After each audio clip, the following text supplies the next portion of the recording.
Evening, guys. Evening. What's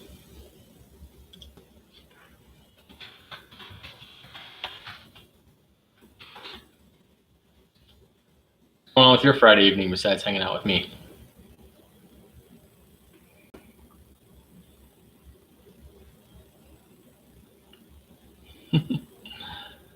I figure we'll give it a few minutes to let some people trickle in here before we get to the main subject matter.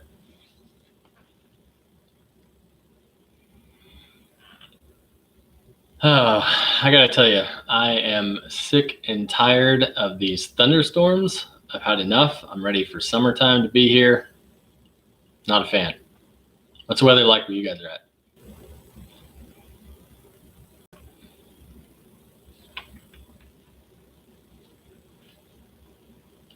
Do me a favor, somebody throw something into the chat real quick just to make sure that it's actually working. I've had some trouble with that in the past.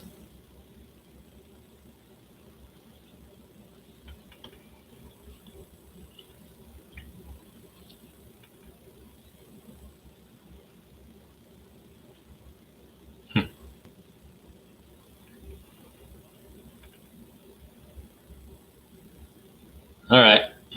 Well, I'm not seeing anything come through yet, but okay, whatever. There's only a few of us here, but I just want to get into it already. I want to talk about the C10 build, how that's coming along. As you guys know, the whole point of that build was to try to get it done for Rocky Mountain Race Week. That was the idea behind it, because I wanted to take something kind of crazy on this trip, this ridiculous trip, have something that was definitely more unique, not something you're going to see every day. So that was the idea behind it, right? Well, I've currently been working, basically I've been working for about 6 weeks, almost 7 days a week on the truck, trying to get the thing done in time. And the news of the day is that it does not look like I'm going to be able to get the C10 done in time to actually take it on Rocky Mountain Race Week, which is a huge bummer. I know. It was something that was what I was really working towards. And the reality is that the truck will probably run and it might actually drive by the time it's time to actually leave for Rocky Mountain Race Week. But my goal was to actually have it done a couple of weeks early so that I could have some time to test the thing.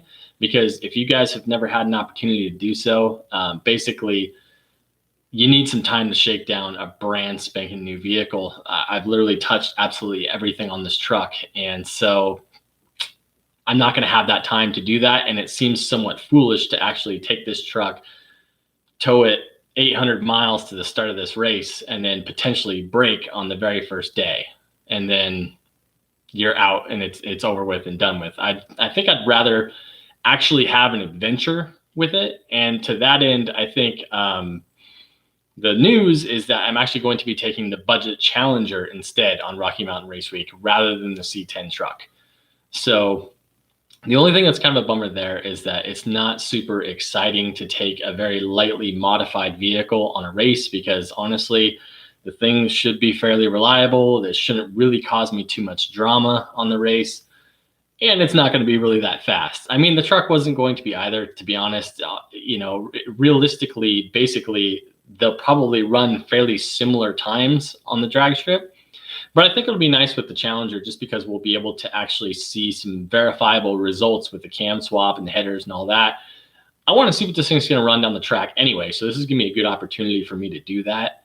So I'll be able to run, several tracks, and it'll still be interesting. It'll still be fun for me to do. So I'm still happy to be able to do it. But at the same time, I'm just definitely disappointed that I wasn't going to be able to get that C10 done in time. It is close. Again, I'm hoping to actually start this thing next week. Basically at the end of next week, maybe a week from now would be my goal for actually trying to start the thing. But it's just not quite going to get there in time. I don't really want to risk taking a completely unproven vehicle on something like that. So that's the big news, guys. C10 is not going to make it to Rocky Mountain Race Week. We are taking the budget Challenger instead. I hope you guys are still interested in seeing something like that to see what this thing will do. I'm still not seeing anything in the chat at all. So I'm not sure if you guys just aren't throwing anything in there or if the chat is not working for me. Normally that thing's kind of lighting up by now, so I'm still not seeing anything there. So I was hoping to take some of your guys' questions today. Oh, there we go. Yeah, so we do have some chat in there. So yeah, it's been a battle. You know, I've been working absolutely crazy trying to get this thing done. And the problem is with that is that I've been working so hard on it that the videos have kind of slacked a little bit. So you've seen they're not coming out as frequently, and maybe the quality isn't quite as good when I do actually come out with the videos. And that's actually something I'm not okay with. You know, the whole point of this process is to take you guys along with me, show you everything along the way. And right now I feel like I've been skipping steps because I'm trying to get the truck done. So I'm just working, and you're only getting little clips here and there of the truck itself. So I'm kind of, that's not something I appreciate. So I know you guys want to see more from that. I would like to do, I'm trying to do better videos for you guys, period. And that this isn't in line with that. So rushing and pushing so hard to get this thing done just hasn't really worked out for me. So, and honestly, I think the most interesting thing about it is that even though I do have some core viewers who are really enjoying the C10 build, by and large, the videos have done very, very poorly. No one really seems to care about this truck. And I don't know if that's just because I'm doing a poor job with the videos, or I'm doing a poor job of marketing them in the proper way so that they get out there more, or I don't know what the reason is, but nobody really cares about the C10 truck. You know, it's got a Hemi engine in it. Whoop-de-doo, who cares? Seems to be the idea. You know, people want me to do videos about cars that they already have, like the Charger, the Challenger, things like that, things that have a Hemi that show things that they can do their own vehicle. And I completely understand that. But for me, I like doing something a little bit more special than that, but I totally get where people are coming from. They want to see those core videos. So I thought that's why people would like to see the Challenger on Rocky Mountain Race Week. They would see what a lightly modified vehicle could do against maybe some other competition. So anyway, that's the concept behind it. That was the purpose of doing the live stream tonight, was to let you guys know that that's kind of where we're headed. Obviously, I will be finishing the C10, and I want to do it in the right way, because right now I'm actually leading into the wiring portion of the C10 build. And that's one of those things that I really did not want to just rush through the wiring, because I want to do a really nice job with it, make it clean so that I don't have to go back through and fix it later on. So that's kind of what I want to do. I want to take a little bit more time, not be rushed, and actually do a nice clean job and do a good video for you guys so you can actually see how it's all coming together. So anyway, that's the big news. I don't really have a whole lot else that I wanted to mention, but I did want to ask you guys, I want to get some feedback, you know, for the ones who are here tonight. What do you think of the videos in general? Hit me with some comments on what you think of the videos, what you think I've been doing. More specifically, what would you like to see me working on that maybe you would hold your interest a bit more than maybe what I'm doing on the C10 build? Is there anything really that you want to see me do that like directly interacts with what you want to see done? Or do you just have a regular automotive question, period? You know, any sort of a question, hit me up with it. We'll give it a minute or so here for that to happen. But anyway, yeah, I'm disappointed. I knew it was going to be a push to get it done. You know, it was 2 months to finish an entire vehicle that was essentially a rolling shell.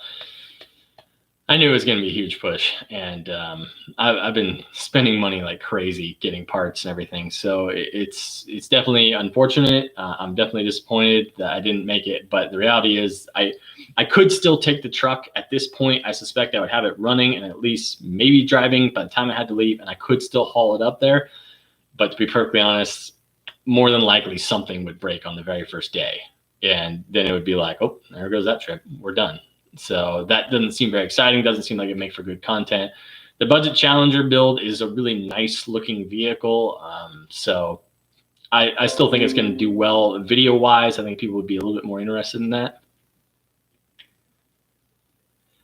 Yeah, Robzilla Garage says, I enjoy the videos, daily driver builds, but ultimately I think whatever you enjoy and then the correct followers come later. That is the hope, right? You want to build that audience that enjoys what you enjoy, but the growth rate on that is just really, really slow. And so you kind of need a couple of those other videos that draw a larger audience to begin with, and then they can kind of, build from there a little bit quicker, and that broadens your audience a little bit faster. I can't really technically afford to let it grow super slowly. I'm funding this entire channel myself, and it's not exactly bringing in a ton of money right now. So I'm trying to figure out alternate ways so I can make sure I can keep this whole thing going. But, yeah,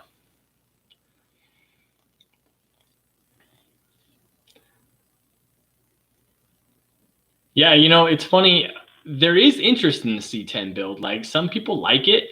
They're all about it and stuff. It just doesn't seem to appeal to a broad enough audience. I don't know if it's because I'm mixing Chevy guys with Ford or with Mopar guys and they don't like that, or I'm not sure what the reason is, but it just really hasn't drawn a lot of eyes to it, which honestly, like, that's not my primary goal. I'm not like, oh, I need to have 100,000 subscribers. Otherwise, what I'm doing here is useless. Like, I love what I do. I hope that comes through in the videos. Like, I love what I do and I enjoy teaching specifically.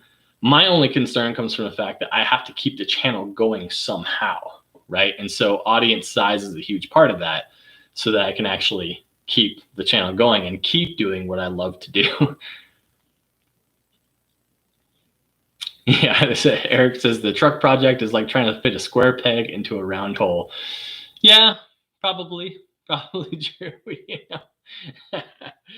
Yeah, I think that's part of it. It's just, I think I'm splitting my audience as far as like people who care about the one thing don't care about the other thing. So I don't know. I thought it was unique and different enough, but I think it seems like on YouTube these days, like, you have to have a build that is so ridiculous and over the top that people will just like, they'll tune in because they're like, that's the craziest thing I've ever seen, which that's not especially my style. Like, I think about offhand, Grind Hard Plumbing. I love what those guys do. I love their channel. And there's so many offshoot channels that have come from that style who do a similar sort of thing. And it's not like what they do. Okay, I should preface this. I was going to say it's not like what they do is super difficult. It is. They actually, he's very talented, clearly, and the editor is phenomenally talented as well. So that's why that channel works. But what I mean is the concepts of taking the little vehicles like they have and then modifying them and building something cool out of them, that's something I feel I have the skill set to do as well, but that's not something I'm particularly passionate about. So that's not something I'm going to make videos about, but it does draw eyes. So you can see, like, their channel has, I don't know, have they hit 1 million yet? I know they're close, but I don't know if they hit 1 million subscribers, but they got a lot of eyes on them because they build cool stuff. And that's what I like to try to do too, is build cool stuff, but just not in the way that they do it, not such crazy builds.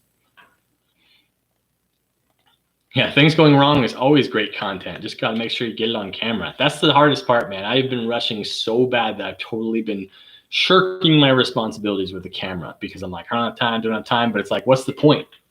If I'm just rushing through the build and you don't see any of it, what's the value for you guys? It doesn't make any sense. So that's kind of one reason where I had to kind of take a step back and realize, okay, I'm going about this the wrong way. This isn't going to work. Carrying on. Says the teaching videos do good, right? There's a lot of Scat Pack owners out there, so maybe you can do tutorials on a 392 motor repair or maintenance. That's a good point. I've kind of basically set aside all customer work at this point because I've been working on all this other stuff. So I think once I get back from the race, I'm going to start to open that back up a little bit because I need to get in vehicles that are not ones that I own personally, because I'm spending so much personal money on the parts and everything else to do these jobs that I'm negating any result I have. So I need to be doing more actual customer work. That way I can actually help fund the channel by doing that and doing videos at the same time. Now, I have done a few things on like Jeeps and stuff like that, but that's not really my audience. They don't really care about Jeeps. So I figured there's no point in filming that. Yeah, Chevy and Mopars don't mix. These car manufacturer types is like religion to gearheads. You're not wrong. And I think that's kind of where I kind of maybe went a little bit wrong, because I enjoy messing with people like that. That's one of my favorite things, is to screw with people who are just like so brand loyal, because that sort of blind faith irritates me. It doesn't make any sense to me that you would just be like, I'm a Ford guy, I'm a Chevy guy. It's like they all get it right, they all get it wrong. Why are you so hard? I don't know. People got to have something to get behind and believe in, I guess. But man, sometimes they just rub me the wrong way. It's just parts. It's all just parts. Doesn't matter what the name is on them, they're parts. Hemi swap the world. Yes. Oh, that reminds me. I did have another question for you guys too. So down the line, because obviously this C10 project isn't exactly working amazing for views and stuff, I figured maybe I'll stick within the Mopar vein next time around, but I do have a 2006 Hemi engine sitting in my garage that I would like to use for a project at some point. My question to you guys is, what kind of a car would you like to see me put this Hemi engine into? Or car, truck, vehicle, go-kart, I don't even care. Just let me know like what you guys think would be interesting to see me just throw a random Hemi engine into. Oh, we got Rick in the chat. It says Coyote motor. Yeah, I don't got that kind of money, Rick. What are you talking about? That's not happening. Eric says, no matter what, I thoroughly enjoy the channel, especially the troubleshooting and diagnostic videos. I know. I got to get back to that. I actually miss, like, I have fun with the C10 stuff because I get to create and build, but I do miss the teaching side of it. Like, that's something I actually really enjoy. I hope you guys feel that same way, that it comes across that way. But I like doing the sort of tutorial type videos. And I'd like to maybe, I'm trying to think about making two different versions of the same video. Make one like a Cliff Notes version that's a little shorter, that has the meat and potatoes in there, and then a longer one, the more detailed one, so that people can really dive down deep if they want to. Because that's a lot of the complaints I get from people, is that I talk too much. I know I do. I'm aware I talk too much, but anyway. Let's see here. Longshot asks, would changing my 5.7 intake manifold out for a 6.4 be very effective by itself? Good question. I honestly don't know. I've never tested them back to back. However, I have heard that the 6.4 will give some decent mid-range gains, and totally makes sense to me because it has that active runner valve in it, so you can change between short and long runners. So I believe it is a more efficient runner design. And so, yes, I do think that it would add some benefit, but I have not directly tested that myself. I would like to, but it's not something I've got around to. Jeremy says they all screw things up in different ways. Very true. And let's be real too. Like some of this stuff, like, it cracks me up because the brand loyal people are like, oh, this manufacturer would never do that to their customers, or this one would never do that to their customers. They're companies. They don't care. What matters is the money at the end of the day to stay in business. That's the only thing that actually matters. So they screw up in spectacular ways. Some of you just don't notice as much.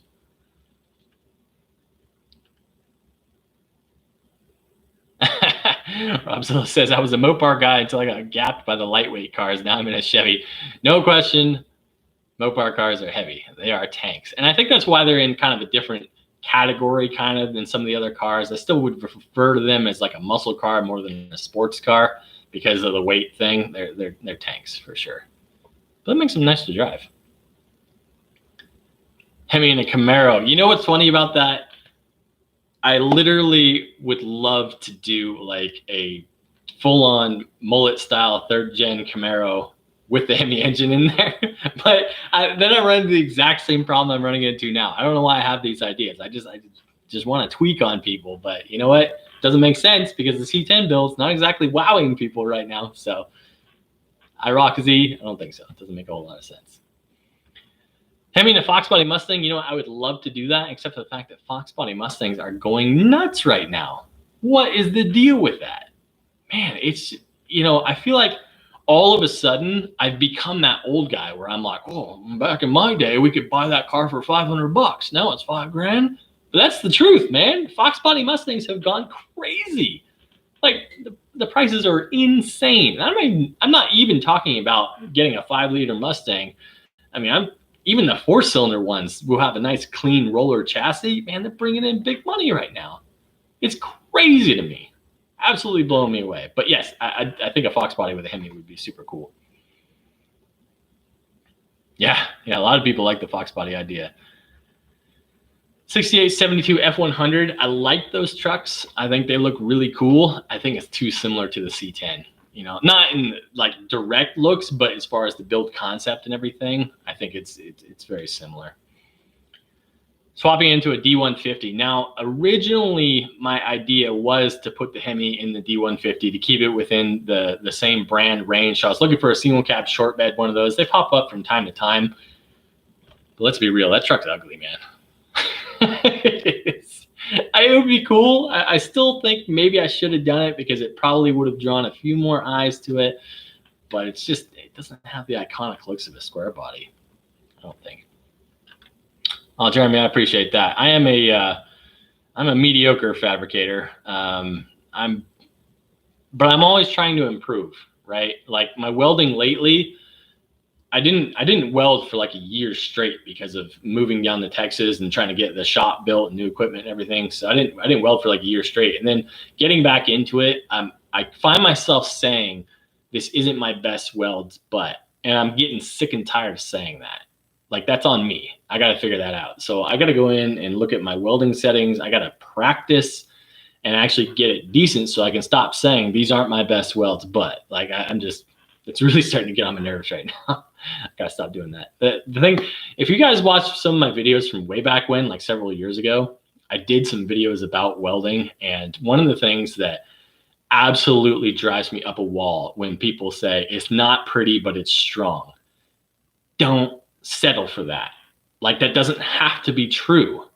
You can do better. And it just takes a little bit of seat time and just actual willingness to get into it and figure it out. But absolutely nothing drives me more nuts than that. Well, it ain't pretty, but it's strong. Don't accept it. You're better than that. You can do better. Sorry, little rant there. I mean, a Pinto. What is this, 1985? No. Retune for the 6.4 manifold to gain power. Yeah, you definitely gonna have to retune. I'm just thinking about it now and realizing that if you don't have a way to control that short runner valve in the engine, that doesn't really make sense either. So you'd probably have to run a 6.4 tune of some kind. That way it knows that that sensor is there, or that solenoid is there. Jeremy says, there's only a couple of brands I hate: Nissan and anything German. German manufacturers absolutely screw the owners over, and Nissan just doesn't make sense in their accessory layout. Totally makes sense. Yeah, anything German, I'm not a huge fan of, and it's not because they don't make some great cars. They absolutely do. I feel like they hideously over-engineer a lot of their vehicles, and it doesn't make sense when you're trying to actually service that vehicle, actually work on it. I know it, like, all mechanics joke about that the engineers never think about anybody ever having to actually work on the car down the road, but the German cars seem to be the worst for that. Let's see here.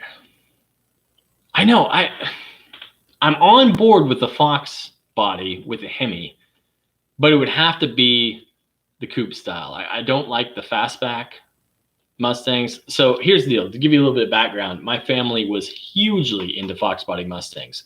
All my brothers and sisters had one. Most of them had two or even three. So we've had a lot of Fox body Mustangs. I was the black sheep of the family. I went the other direction. I went front-wheel drive. But anyway, we had a lot of Fox body Mustangs, and you know, we had fastbacks and LX cars and the GT, but the coupe, man, that's what it looks right, but the prices are going crazy right now. Just to get a roller, like, that's all I want is a roller. I tell you what, those original 5.0s were such fun cars, though, because if I'm remembering the specs correctly, they only had 225 horsepower, but they had 305 foot-pounds of torque. And they had like something like a 70-30 weight bias on those things. So burnout monsters, man. They would burn out in any gear, doesn't matter. Things are sweet. What's a good place to find an old electrical connection, like for an 82 W350? Are you talking like in the harness, like one of the harness connectors themselves? That's going to be tough. Junkyards are likely your best option at this point to try to track one down and cut the harness out of it. Go-kart for racing on the streets. Now, see, that's the kind of thing I'm talking about, that some people like. I think that would legitimately draw some eyes to have a Hemi engine in some ridiculous like go-kart like contraption, which I could easily build. Honestly, I think I could build one that was super cool and had some aesthetics behind it that didn't look super janky, but it has this Hemi engine in it. Like, I think that would legitimately be a cool build. But is building something like so over the top like that, does it make sense for the core audience who really just wants to like learn how to upgrade their own Hemi? I don't know. Like, I think what I'm trying to say here is I'm trying to figure out what my audience wants to watch, and that way I can still do my projects on the side, right? Because I'm always going to be building something, fabricating something. That's just what I do.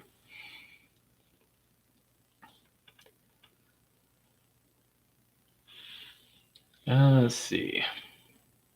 No, I haven't made a shop video yet. Doing a shop walk around, Rob. I don't know.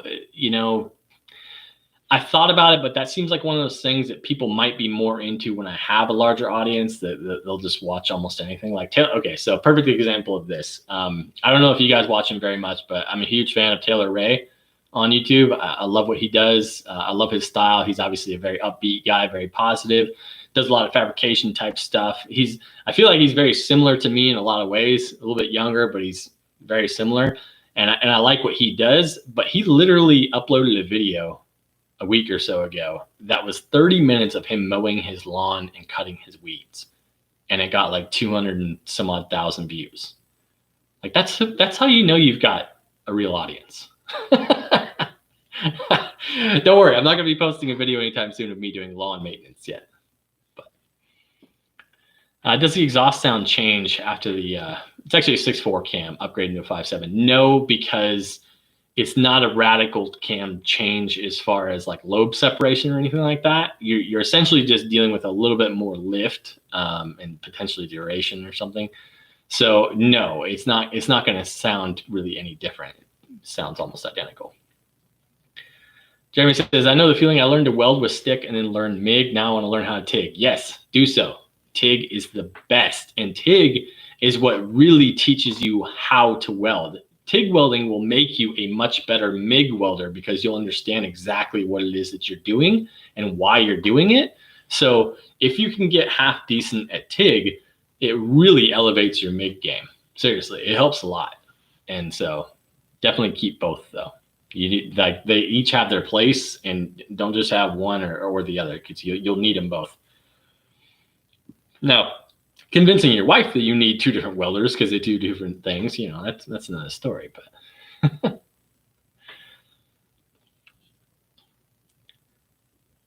is there a cost-efficient way to get quicker, firmer shifts for my 2014 single cab 1500? It has the 8-speed with 392s, but lacks the quick shifts of sports cars. Good question. I'm not sure if there's a tuner out there. I'm sure there is, because they've been making that transmission forever. They originally designed that transmission back in 2007 or 2008. So it's been out for a long time. I'm sure there's some tuning software out there that can help improve that. Because I know what you mean. It's not exactly the crispest shifts on that transmission. Although I will say I love that trans. It's so good.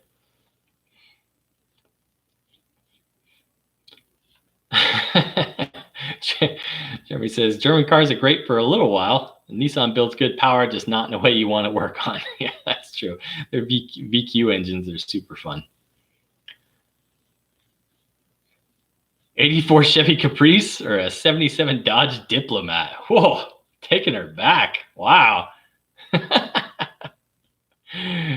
Oh my goodness. That would be interesting. Yeah, exactly. So many Pintos, Vegas, and Fox Body Mustangs destroyed on the dirt track. So again, we're getting into that realm now where it's like all of a sudden we're the old guys and we're like, oh, we used to wreck those things all the time. Now they're worth all this money. I swear, I'm feeling older by the second. Liliana, I appreciate that. Thank you very much. It does seem like the people who like the C10 build really like it. Like they're really happy to see it come together. And don't get me wrong, I am loving the build, and I'm so happy with how it's coming together, especially the interior. I'm super happy with how that's coming together. You can kind of see how that looks in the thumbnail shot for this live stream, but you'll be seeing more of it in the next video. But I'm pretty happy with the interior. It turned out really cool because I'm not normally an interior guy. I'm usually like stripped out interior. Looks good to me, you know, but this one actually looks kind of decent. So actually, I take that back. I don't really have any trim in there. It's just the seats in the center console, but with the dash, and I put a new steering wheel on there. I don't know. I think it looks pretty good. But for me, it's a nice interior. So you'll see that. Oh, let's see. Now, I agree with you. A Hemi would be ridiculous overkill on any kind of a cart, right? And I think that's the point, though, isn't it? Like, again, you go back to Grindhard Plumbing. They put a 2JZ engine in a mower. They're putting a rotary and a drift trike. I mean, that's kind of the concept, right? Bigger, bigger, bigger, bigger, crazier, crazier. So it's all about what gets eyes. You know, another guy who totally understands that algorithm nonsense is Boosted Lifestyle, Kyle. So he built a Mustang. He had a really nice single turbo kit on there that made over 1,000 horsepower. The thing was crazy. But then he went and built an 8 turbo kit for it. Like, put 8 turbos on a V8 engine. It sucked. You know, he knows it. The engine, it had these crappy turbos that couldn't cope with what was happening. So conceptually, it was, you know, there was going to be some engineering flaws, and that's no fault of his. He tried really hard to make it work, but in the end, it failed as an experiment, which basically everyone was like, that's going to fail anyway. But the point is, he got crazy views on it, and his subscribership jumped a ton while doing it. So even though it was completely pointless and a waste of his time, and I don't even think he even wanted to do it, but he knew for a fact that it would draw eyes. And so that's what he did. And guess what? It worked. So I don't know.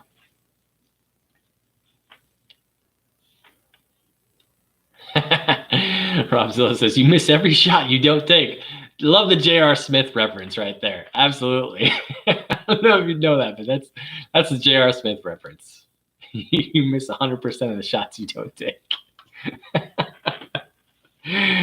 Oh, I miss that guy. Jeremy says, it's literally to the point you can't find any of the 3 anymore as far as Pintos and stuff like that in Vegas. Yeah. Yeah, you know, and it's the same type deal where, you know, Pinto was a throwaway type of car almost, and now it's like, oh man, you know, money to get into that. Tucker, glad to see you here, man. Glad you're able to make it. I want to say thank you a lot, Tucker, to you specifically as well, because you've been really supporting the channel a ton with commenting, and you're always, you know, I can tell you're watching the whole videos. So just thank you so much for that. Really appreciate that. Jeremy says, convincing the wife is definitely the problem for sure. I will say this. I have a phenomenal wife. She is so great. I'm always on the fence about stuff where I'm like, oh, I don't want to spend the money on this tool because it's a lot of money, and, you know, and she'll be like, well, do you need it? I'm like, yeah. And she's like, well, just get it. So I'm very lucky. I understand that. I'm aware. Tom, what's up, buddy? He says, tell us about the dash and the C10. What's it out of? Are you going to be able to integrate the original gauges? So it is from a Chevy, and for whatever reason, I am absolutely blanking on what exactly it's from. I went out and looked again after you asked me that last time, and it is from a Chevy. And it's not an Impala, but it's like one of the other models that's very similar to an Impala. I can't think of the name right now, but it was in chrome trim on the glove box before I took it off. Anyway, and no, I will not be able to integrate the original gauges. What I did was I actually gutted the original gauge faceplate, and then I made a flat panel that goes there instead. I only have one actual gauge, and that's the fuel gauge, which goes on the left. And then direct center, I'll have the digital display. It's just a little 3-inch display, 3.5-inch, 4-inch, something like that. A little digital display in the dead center that'll display all of the different things that the engine is doing. And I found out that I can actually, there is a way where I can wire it up using the speed sensor in this Colorado transmission to actually get a speedo out of it. I mean, that's what it looks like anyway. I should be able to wire all that. So like I said, it's one of those things I'm going to have to take it a little slow and actually figure it out, because it's going to take some work to make it work. But If I can get a speedo dead center and then still have my RPMs and engine temp and oil pressure and all that stuff displaying all at once, that's what I'm after.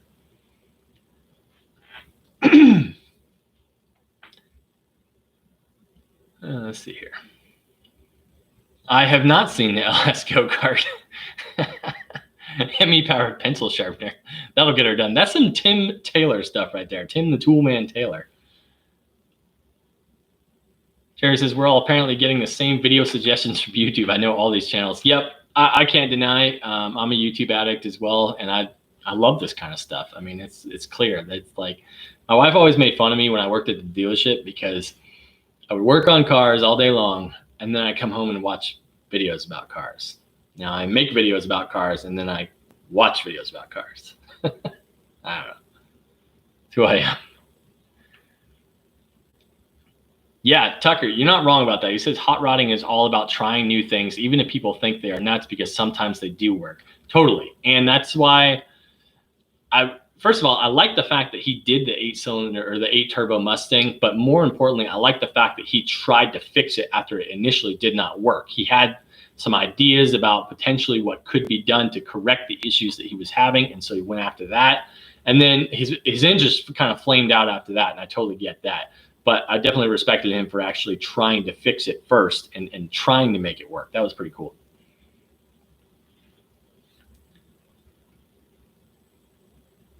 Ah, Biscayne. I think you're onto something there. It could have been. I think that might be it. Yes. Yep. You nailed it. Yeah, it was a Biscayne, which I honestly don't know what that actually looks like. 2014 single cab, would you put shorty headers or maybe stock 6.4 exhaust manifolds? You got to go shorty headers on that. 6.4 manifolds will not work on a truck because they kick out a lot to the sides. And then so there's just, it works in a Charger Challenger because the engine bay has all that room down low. It doesn't work in your truck. It'd run into all sorts of stuff. You got to go with shorty headers specifically for a Ram.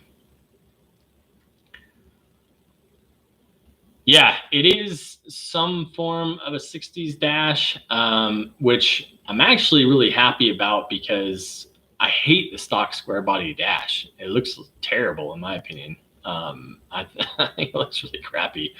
And so I was glad that this had something different in there. And even though I didn't do a great job with modifying it, I still think it looks better than a factory square body dash. Robzilla, ASMR wrenching. I should do that. Just like 2 hours straight of me just not saying a word, just tightening bolts or loosening things. People would fall asleep to it. Nice. Jeremy says, if it goes bang, I love it. Guns, cars, explosives, it's all true to my heart. Yeah, you know, everything mechanical for me. I just absolutely love everything. I don't know why. I honestly don't even know why. I love the way things work together. Like, ever watch that show, How It's Made? They're showing like factory machines that like bend up shopping carts and stuff. Like, I'm endlessly fascinated by that stuff. I'm like, who thought of this? And how did they make it so efficient? Like, that's incredible. I like, you know, it's funny because I like to think of myself as somewhat knowledgeable about cars themselves. But I'm always in awe of the people who actually came up with a theory behind it, right? On how things work. Like, torque converters to me are the perfect example. You know, when it was first explained to me exactly how a torque converter works, which by the way takes a little bit to wrap your head around. When I first like got it, like that's how a torque converter works, I was like, who on earth thought of that? Who was like, you know, I bet if we took a fluid and moved it around fast enough, it would eventually act just like a solid. I bet we could move a car that way. Like, I love it. I absolutely love it. I wish I was on that level, but if I was, I'd probably be doing something different. Who knows?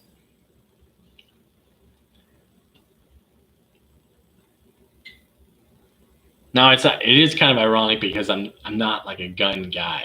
I actually think like some of the gun stuff is really cool because of their machining stuff, and there's some amazing engineering that goes into some guns as well. I'm just not personally into it because I don't hunt, I don't target shoot, I don't do any of that. So it's just not really, and it's expensive. Man, guns as a hobby is more expensive than cars, which baffles my brain because they're so much smaller. I don't know. Maybe it's because of the precise machining. I don't know. It's crazy to me.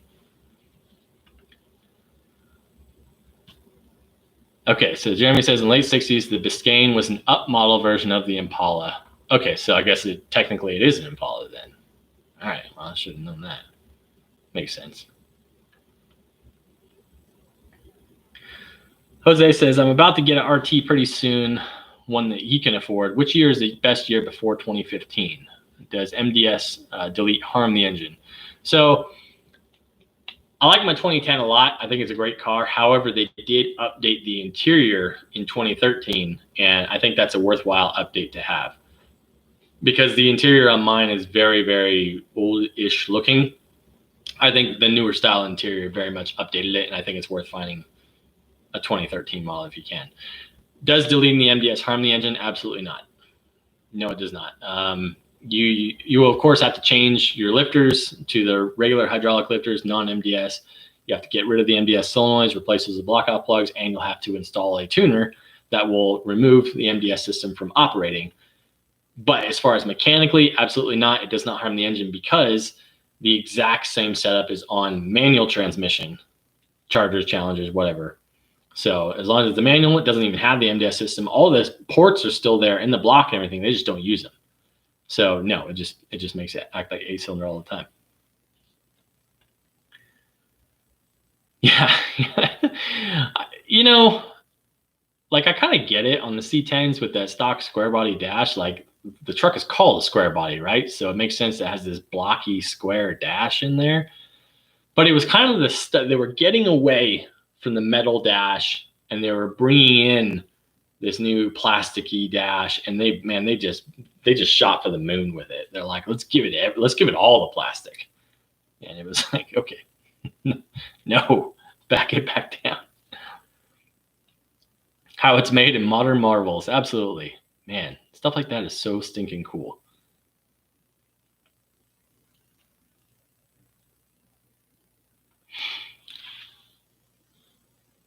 So this Robzilla says, it's funny how another of us guys are very similar. Like most mechanic guys are visual learners. At least that's from my experience. You know, I don't know. I don't know why it is. Like back in school, I actually did fairly well in school. I was good with like the learning side of it. I wasn't really super visual as far as like having to see it work to understand it. But like as I get older, that's kind of more the way I like to see things. That's why I'm trying to do like the whiteboard stuff and the videos as well to try to explain stuff visually as best I can. Cause I can talk your ear off all day, but it's never really gonna sink in because at a certain point, the words just start to like wash over you. We've all been there, right? We're having some instruction of some kind and all of a sudden the words are just like a barrage that's assaulting us. And there's nothing else getting in. Let's see here. Yeah, Jeremy says, since I was a kid, I loved to just take things apart and see how they worked. Yes, I did that. Now, putting them back together again was not my specialty at the time.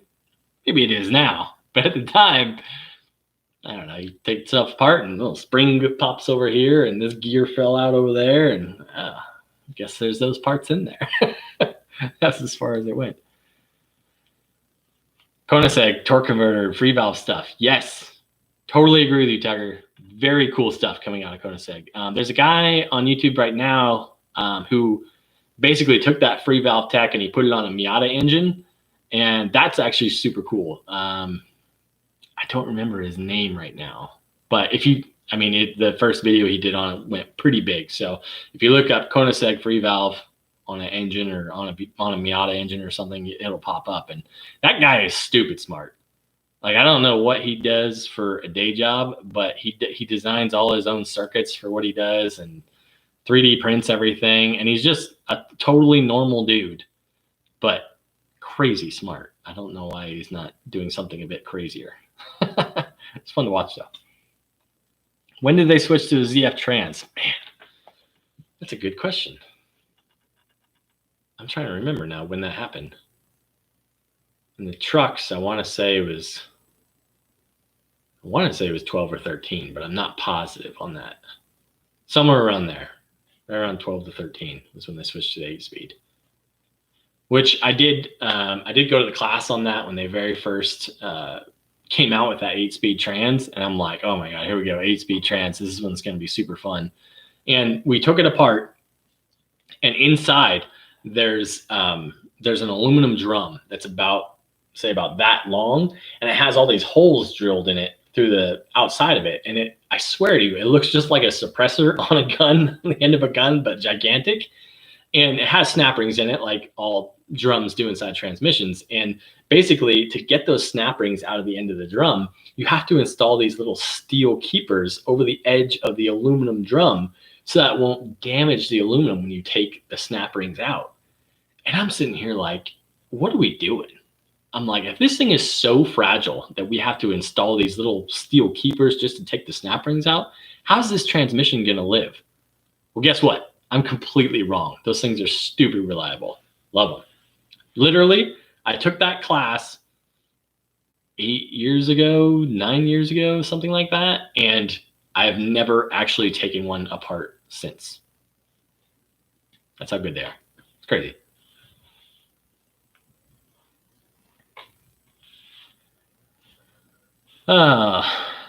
They took time to build and design things back in the day. There's a simplistic beauty to it, really. I think that's true, but at the same time, it's the reality of where we live now that people want to have their cake and eat it too. And as soon as you get to that point, aesthetics goes out the window, right?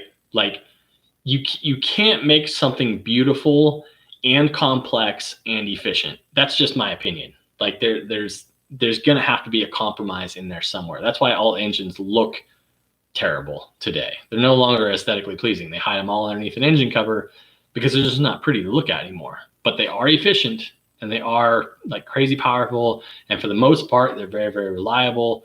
So there's always something that has to give there. And usually it's aesthetics, my opinion.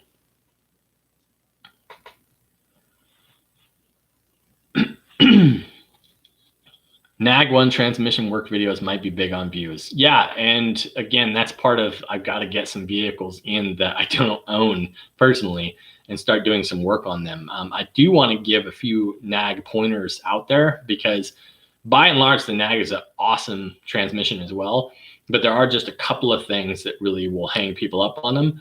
And so, yeah, I think that would be a good choice. Yeah, ZF, I was impressed with what they do. They build good transmissions. Ooh, story time for you guys. You want to hear a story? I'm going to hit you with it anyway.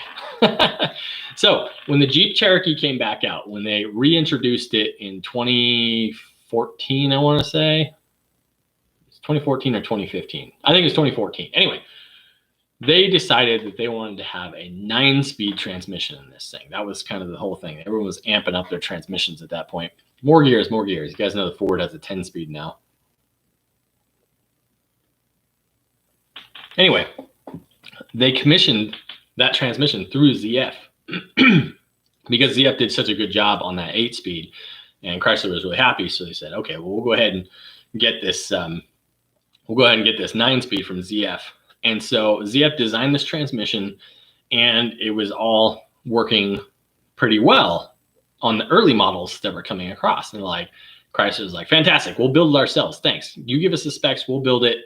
No problem. Because they didn't want to be beholden in any way to ZF transmissions. So they're like, no, we'll just license it from you. You let us build it, not going to be a problem. Disaster. I don't know what got like lost in translation between the two, what specs got messed up between the two, but any 2014 or 2015 Jeep Cherokee transmission was garbage. And I changed so many of those things. And you have to gut those vehicles, change transmissions, because they're pretty much all all-wheel drive. Oh my goodness. that until I got that process down, that was a huge pain dealing with that. But yeah, 2016, they started to get it figured out, whatever their issue was. 17 and on, you're pretty much safe from there. They work pretty good after that. But 14 and 15, I truly apologize if you got one of those, because those things were terrible. They, like, some of the early 14s do have the actual ZF version of that transmission in there. They have their own designation for it and everything, even though visually they look identical from the outside. But those ones worked fine. But it was the early Chrysler ones that just, oh, they're bad. Yeah. Tucker, you're correct. They do have dog clutches in. They have 2 of them. So what they have to do is they have to ramp up the shaft speed to match before they can engage those dog clutches. So that's why you're experiencing that extra long hesitation kind of in between gears, because it's speeding up or slowing down shafts so that they can engage together. Still not really sure why they went that route, but, you know, yeah, that's totally why it does that. Plus, also too, so they did in 2016, 2017-ish, they did a software update to this transmission. And I don't know why they did it. When they do software updates at the factory, they don't always have to tell us why they did it, right? If there's a TSB or something for a specific bulletin, that's something. But sometimes there'll be new software updates that don't have to tell us a thing. And they'll change a multitude of things in the software, but they just won't tell us because we don't need to know, like, right? Like, they don't need their dirty laundry aired out on the internet somewhere by disgruntled tech somewhere. So they just say, hey, new software updates available. Well, anyway, one of these software updates that they put in, all of a sudden, people were saying this transmission is garbage. Like, basically what it would do is if you were rolling around mid-speed, say around 30 miles an hour or so, and then you slow down for a stop sign, but you do what I call the California stop, where basically you don't come to a complete stop. You come to like a 2-3 mile an hour rolling stop, and then you go again. The transmission will stay in 3rd gear, and it will not downshift. No matter how hard you step on that gas pedal, it stays in 3rd. And that's flat dangerous. Like, people were almost getting in severe accidents because of it. And they bring it in and say, this thing's broken, blah, blah, blah. And we'd have to tell them, that's the software. We can't do anything about it. I literally cannot change that. And until they come out with a new update. And Chrysler's response was, this is exactly how we designed it to work. They have to come to a complete stop to get it to downshift. Otherwise, it's going to stay in 3rd. I thought that was pretty ridiculous myself. Lotus Exige. Ooh, man, that would be fun. Fun to drive. Jeremy says, things are throwaway now. There's no rebuilding it without spending more money than the object is worth. 100% true. That is absolute truth. They make things expensive on purpose so that people will not rebuild them. It's stupid. You know, a couple of components inside something will far exceed the cost of the entire unit as an assembly, because that's what they want to sell you, is an entire unit as an assembly. They don't want you to rebuild things anymore. I think VW is kind of leading the charge on that whole thing. I think I read something fairly recently that they don't even have their techs rebuild their transmissions anymore. They just put a new one in. Just put a new one in. Don't worry about it. Just put a new one in. Which I get it from a financial standpoint, but yeah, I do think we're losing something along the way. Let's see.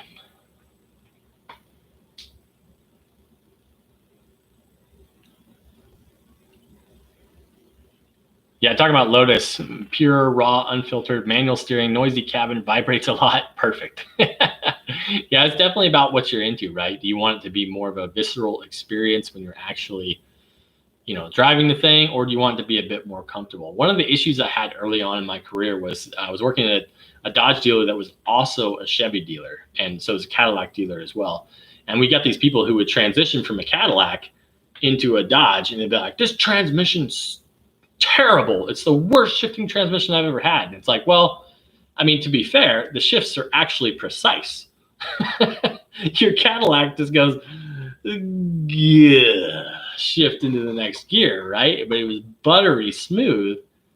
But man, then they would get into a vehicle where the transmission would go shift 1, 2, shift 2, 3, and they're like, this is terrible. Like, no, it's actually working like it's supposed to.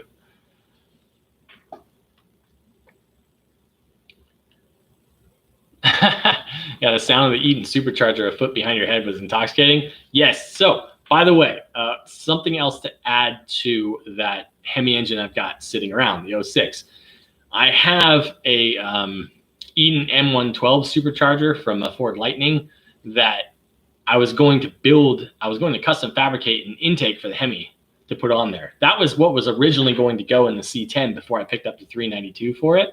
So whatever I build next with that 06 Hemi is going to have that Eaton supercharger on there. Now it's a little bit small for the engine, but again, I'm kind of just doing it for the impact of putting a supercharger on the Hemi, just because I want to fabricate an intake manifold and I think it'll be cool. I don't know. Anyway, yeah, that's the plan. I think what bothers me most about new cars is that it's all fake. There's no rawness to driving. It's just simulated but controlled feelings of uncontrolled.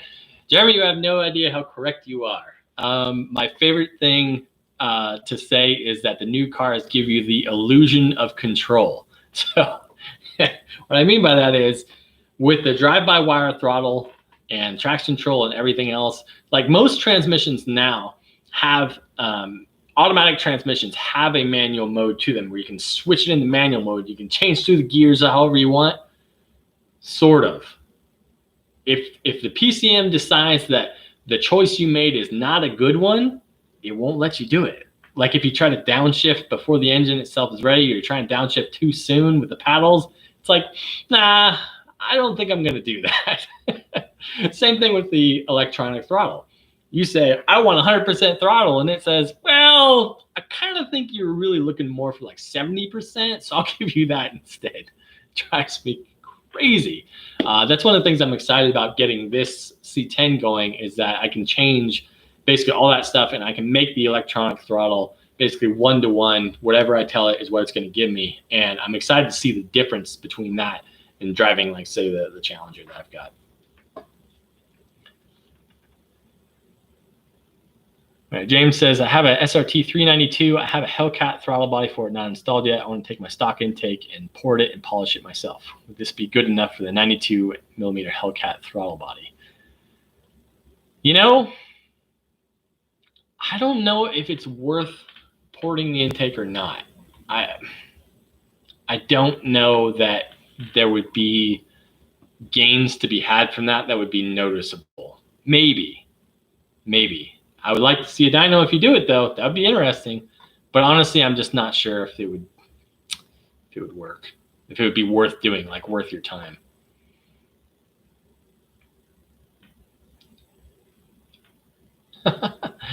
Nice. Yeah, that's the truth of it, right? You know, you talk to the engineers and they say there's nothing we can do about it. What do you want me to do? Like, customers sometimes would be like, well, they should design it differently. And I'm like, I agree with you. I can't do anything about that. I can only fix it back to what's stock. Like, I can't put better parts on your vehicle. That's not something I can do.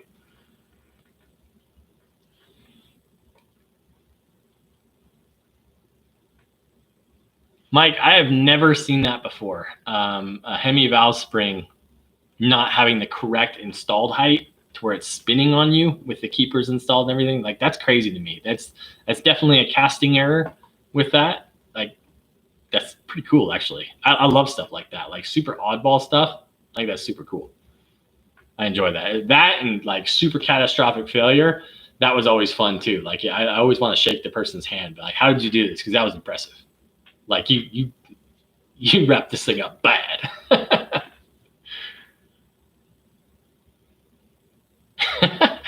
You can take any brand new one off the lot and they all do that. It's broke.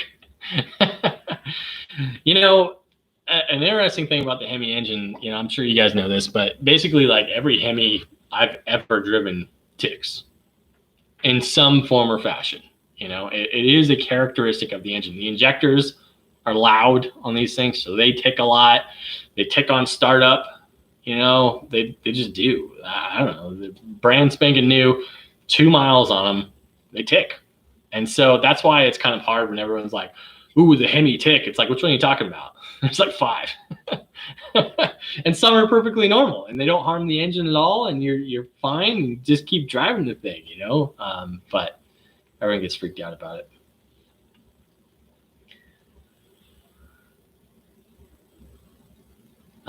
Yeah, so Tucker says, I've got the 545 RFE shifting pretty good. I use HP tuners to jack up the line pressure, change shift points, and solenoid duty cycles. Has a nice firm shift.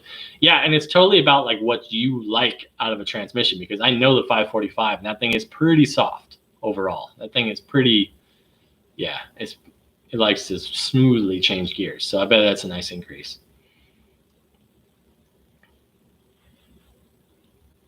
So, Jeremy, when you say that it happens from all manufacturers, things just don't come out in the end as the person who designed it intended it to be. I have a theory on that. And it seems like what happens to me is that the engineer, like most all engineers I've talked to, right, clearly they're engineers. They're fairly smart. Most of them are a little too arrogant for their own good, but they're very smart, and they generally know their business. Like the ones I've actually talked to about an issue, they can tell me the whole system inside and out. Like it's actually very impressive. However, what happens is they design a really, really good system, and then it gets to the accountants. And the accountants say, well, but it would be so much cheaper if we did it this way instead. And the engineers say, well, that would ruin it. And they're like, yeah, but it's cheaper. Yeah, that to me seems like the conversation that happens in the manufacturers all the time. Oh, great example of that. So Jeep Wranglers, the Freedom Top, Freedom Top. So it breaks apart into 3 different pieces, right? And so technically just one person can remove the top on this Jeep. Well, when the engineers designed the thing, they designed it as all one piece. And the marketing people came back and said, hey, one person can't take this top off. We've got to find a way to make it to where just one person can do it. And the engineer said, well, if you do that, if you break it into 3 parts, guaranteed this top will leak. Guaranteed. And then the marketers were like, we don't care. Just build it. So that's exactly what happened. They built the Freedom Top in 3 pieces, and guess what? Every single one of them leaks. Imagine that.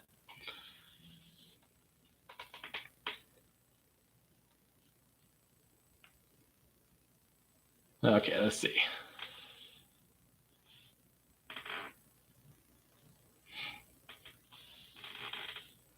Jeremy says, it's definitely the point of hot rodding or fabrication. It's a dying art.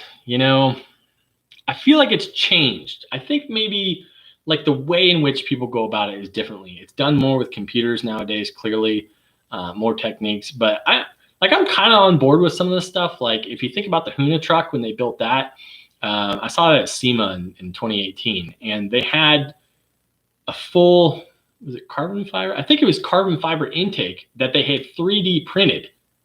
And so they had this intake that was made in such a way that never could have been made by hand.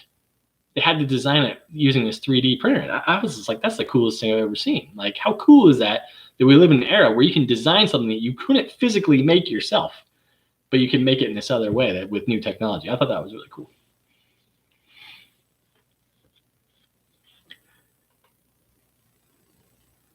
Yeah, no, I agree that if you are going to do some porting, you definitely have to verify that with a dyno. I don't think that's something where your butt dyno is going to be all that accurate on. Would you like to put a supercharger on your minivan with a 3.6?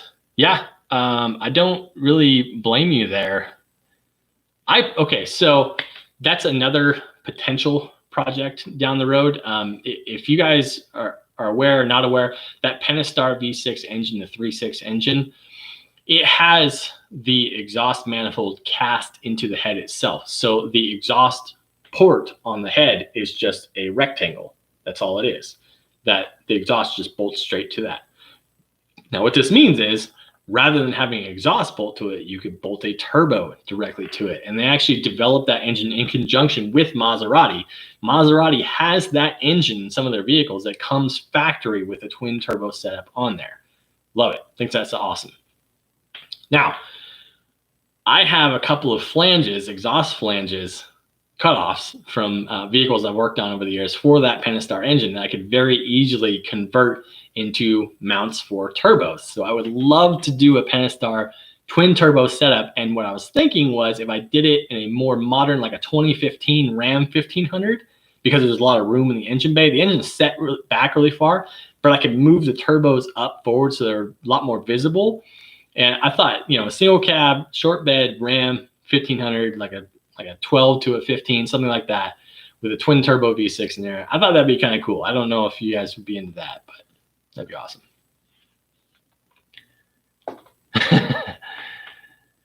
Yes, it is all about the almighty dollar. But don't let that confuse you. I mean, all businesses are like that, right? I have to be like that too, to a certain extent. Like if I don't bring in money, I have to stop doing this. That's how it works, right? That's how we all work. It's like we have to go to work every day and do what we do, otherwise life stops, right? So companies are no different.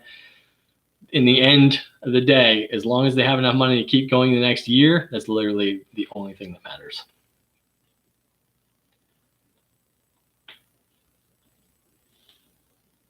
Let's see here. Yeah. Oh, good call on that, Mike. Richard Holdner, his videos. If you guys haven't been tuned into him, check him out. I love, he's kind of I don't know, his style is a little tough for me to handle, but his information, oh man, terrific. I mean, honestly, you gotta, like, I work a lot off of like supposition, like, yeah, this should work or that should make power. He doesn't. Everything's data with him. Like data, which is how you should do it. Like he dynos everything and gives you real results. That and Engine Masters. If you guys aren't subscribed to the Motor Trend channel, I know they get a lot of hate for being behind a paywall, but literally it's like $2 to $5 a month for all of their programming, all of it. And that show Engine Masters is the same way. It's terrific. They're doing verifiable dyno tests, back-to-back information to give you accurate information and dispelling a lot of engine myths. I love it. Fantastic show. Let's see.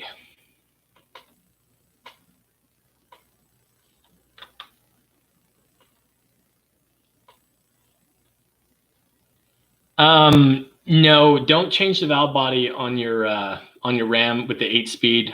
Just software only. Like you only want to mess with software on that transmission. Don't actually change any of the hard parts. Unicorn is one of the great vehicles of YouTube. I think one of the great things about YouTube is that we get all these vehicles that you otherwise would never have, that literally don't make any sense, but they build them because YouTube, right? And Unicorn is a fantastic example of that. What a great car that was. Porsche's 3D printed pistons, would not be surprised by that at all. They're usually leading the charge. Yeah, so Jeremy says, technology can definitely work in the end. I just see it not ending well in a situation where things can go wrong. So several years ago, I mean, this is probably like 8 or 9 years ago, you know, they've gone to the point where they were talking about making your steering drive-by-wire to where there was no longer a direct connection between your steering wheel and the steering rack. And I'm like, I can only see bad things happening here. And then they started talking about doing the exact same thing with your brakes, that the brakes would no longer have direct connection. They would all be electronically controlled. And while I think that would probably work in the end and be reliable, if something's not broke, don't fix it. Like if you change something to electronically controlled, then you no longer have any steering feel at all, completely numb, right? And then braking is the same way. Like we need to be able to feel what's happening with our brakes. And if you're doing it electronically, you've completely cut that off. So I was not in favor of that. Should I be concerned about the bottom end if I have a lifter fail, 170,000 miles? Only if the problem has been ignored for so long that there is just a boatload of metal in the engine. Usually at that point, the engine would be misfiring constantly rather than just occasionally, like it would be misfiring at idle. That would be the time at which I'd be super concerned. The way to check and see how much metal you're dealing with is you have to remove the intake manifold and you have to take the oil control solenoid out, which is underneath the intake manifold behind the timing cover. Just one 10-millimeter bolt, you pull that out, you pull out the solenoid and then look at the metal screen on there. If there's a ton of metal on that screen, yeah, you're gonna have problems and you're gonna have to find some way to flush it out or just go with a short block at that point. But if that metal screen is clear, then you're probably okay. There's probably just some buildup at the bottom of the pan that you should clean out. Yeah, Tucker, I think it would be cool too, you know, having the V6 twin turbo set up in there. I don't know how it would sound. It may not sound amazing, but I thought it'd be a cool truck at least. I actually looked for one about 6 months ago. I almost pulled the trigger on one. That was a pretty good deal. So I'm still thinking about it because I think it'd be awesome.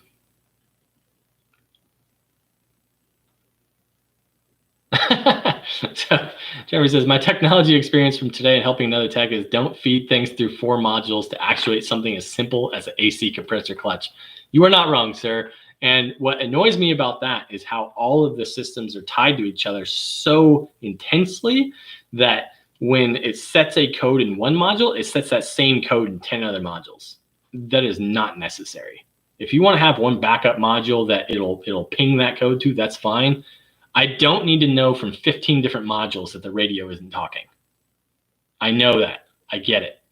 I don't need it. Tucker says, I read the reason why the SRT4 engine is such an amazingly durable engine is because the beam cutting engineers never had time to work their magic. Yeah, that's true.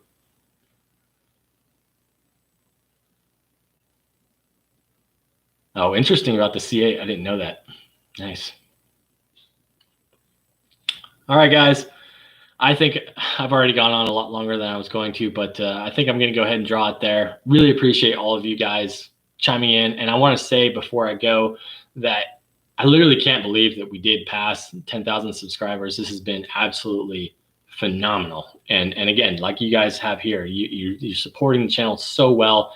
And like I said, I've just got to find a way to improve my skills with editing and presenting so that I can draw a larger audience. And you know, I got to work on my thumbnails. I got to work on my titles, all of that. It's on me to improve it. But I definitely think we're heading in the right direction with a lot of it. So thank you guys so much for absolutely everything. And I think that's going to call it for this one. I do want to try to make the live streams a little bit more regular at this point. So you can also let me know in the comments here after I end this thing that if this is a good day and time that works for you. It's, you know, I did a poll. It seemed like people like the Fridays, but honestly, do you really want to spend your Friday evenings with me? I don't know. I think you probably got better things to do with your time. But anyway, that's getting it off this time, guys. So thank you very much. Really appreciate everything. Have a good night, guys. Have a great weekend as well.